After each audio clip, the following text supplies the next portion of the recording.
So President Donald Trump recently proposed changes to Title IX that would essentially make gender the same as biological sex. One Christian student senator refused to vote on a resolution condemning the proposed change, and now students are calling for her to resign, and her own party has cut ties with her.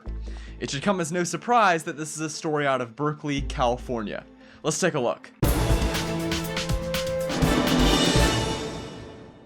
Let me introduce you to Isabella Chow, a senator in UC Berkeley's student government. Isabella was the only one not to vote yes on a resolution condemning Trump's proposal to change Title IX so that gender is the same as biological sex. She didn't vote against the resolution, but simply abstained from voting, saying, "I cannot vote for this bill without compromising my values and my responsibility to the community that elected me to represent them.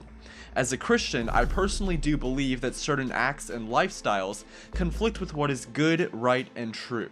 Now, Isabella said she opposed actual discrimination and harassment, and provided that's true, this seems to be a case of actions speaking louder than words, because think about it, what exactly is the proposed Title IX change going to do? Cut down bureaucracy. The government typically only keeps track of people's immutable characteristics or things that can be objectively determined, like race, age, income, etc. Biological sex is one of those. You're either a man or a woman. Asking the government to account for self-determined gender identity is kind of like asking it to account for personality. It's messy and open to interpretation. But back to Berkeley.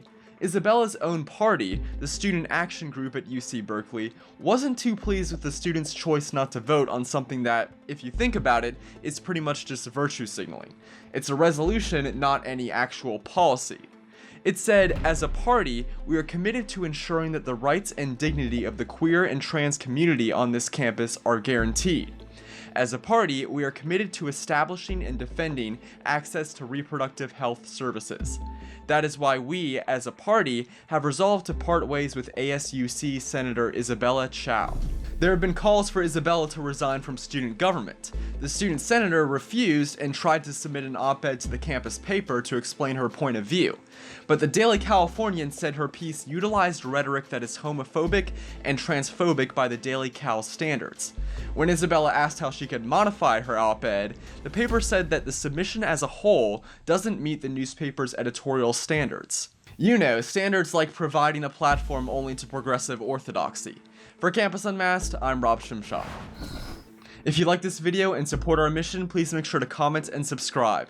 If something happens on your campus and you'd like us to investigate, send us details using the form on campusunmasked.com.